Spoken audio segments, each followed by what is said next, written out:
Bonus on this wild Nuggets-Clippers series. The series has been so close that the Clippers have outscored the Nuggets by one single point through 2 games. This is the first series to be tied 1-1, with each of the first 2 games decided by 3 points or fewer since the 2012 East semis between the 76ers and the Celtics. Now, Nikola Jokic has done what he does by becoming just the 4th player in NBA history to average a 25-point triple-double through the first 2 games of a postseason. He joined 62 Oscar, 17 Russ, and 19 Harden.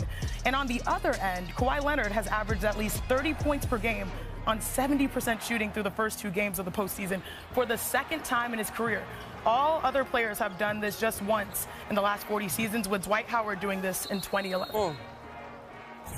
Here with senior writer Ramona Shelburne. And Ramona, the Nuggets lost Michael Porter Jr. in Game 2 with a left shoulder sprain. What is his status for Game 3? Well, listen, this was a very painful injury. It happened towards the end of Game 2. So he played most of that game. He had 15 points, 15 rebounds. But he dove on the floor for a loose ball. And Chris Dunn, as you can see, just lands really hard on that shoulder there. He said he had a sprained joint, which is a sprained shoulder joint in his left shoulder.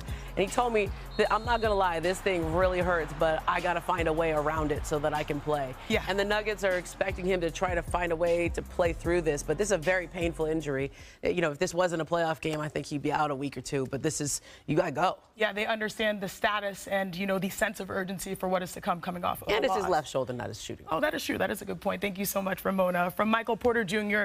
and Russ to Norm Powell, there have been many key players that have made major momentum-boosting types of plays in this series, but the Nuggets will only go as far as that guy takes them, Nikola Jokic. He had a 26-point triple-double, but the Clippers' defense did get under his skin. So look at these numbers right here. Jokic committed 7 turnovers. That's tied for the most since November 2023. Now, the team committed 20 turnovers overall. I'll show you how the Clippers were able to get under this guy, the MVP skin. Now, normally Jokic has more spacing, so this right here is a win for Los Angeles defense. But they know that this move, the spin move, is coming, and they read it perfectly. James Harden will get the steal, but you have to shout out Dunn for being able to leave his guy and just really create the deflection, and they're out and moving, and that is Jokic's money move. Again, you'll see the spin is going to come. There's a little bit of movement. He gets the ball once again, and watch Kawhi Leonard this time, who's playing help side. He just forgets his man and says, the spin is here. I'm going to come and try to muck up the paint. That works really well, but the Clippers also have a cheat code.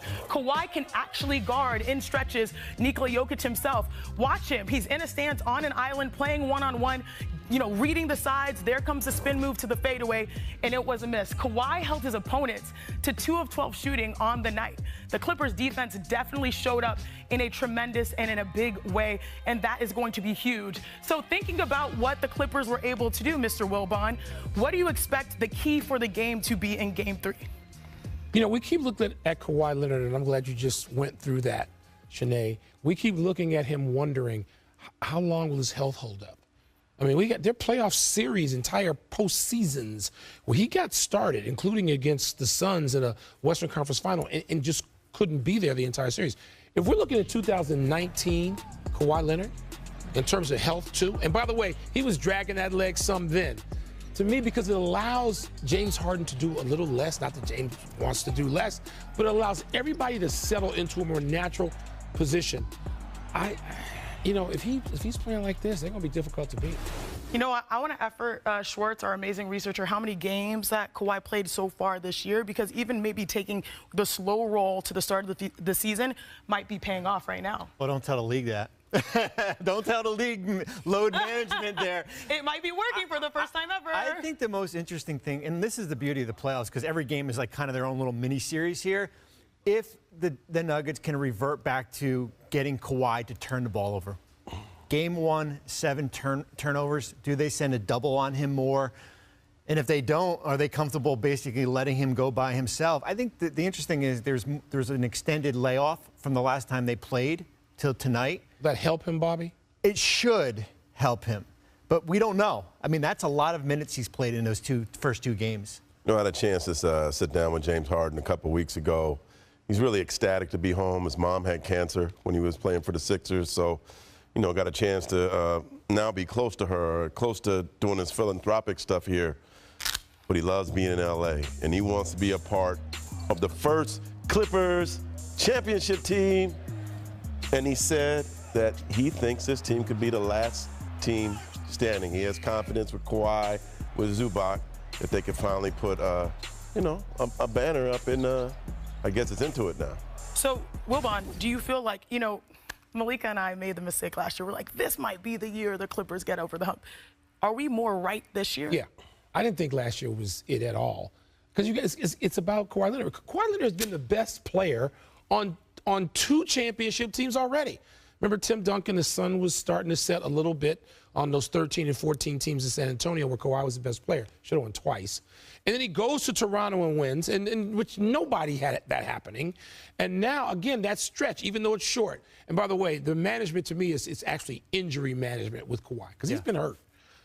If he can just be out, and I'm repeating myself, Shanae, but if Kawhi Leonard can play like he has in the first couple of games of this series, man. Yeah. So they're capable. They can do that. The number that we were looking for was 39 missed games, I believe, including the playoffs. But also, you said injury management. That's a classier way to, put it. Dress it up. I'm going to get in trouble, so I'm going to get a phone call after this show. And speaking of dressing up, coming up, the game show that might just redefine the landscape of sports trivia and television. Shanae's Challenge. Get it ready.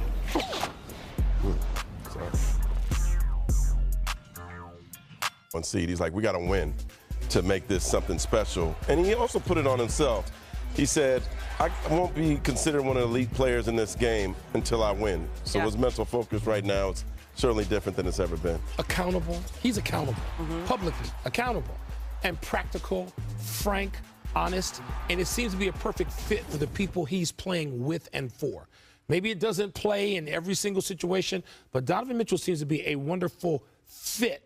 And I think those guys every bit look to him for what they feel about themselves in this series. Well, he has been to where they want to go, but he hasn't gotten over the hump there either. And I think there's a respect for his playoff experience, but I think he also respects his teammates this year. Like, he's not doing it all by himself. When I covered a lot of those series when he was in Utah, and there was always the dynamic of him and Rudy, and that could Donovan bring them to. He doesn't have to do it by himself. But he put on the cape in the fourth quarter, right? With the 17 when they needed it. Right, and like he can do it when they need it at the end, but he's not carrying them the entire game. He has something left at the end because Evan Mobley's out there, because Max Strus is out there, Darius Garland's out there.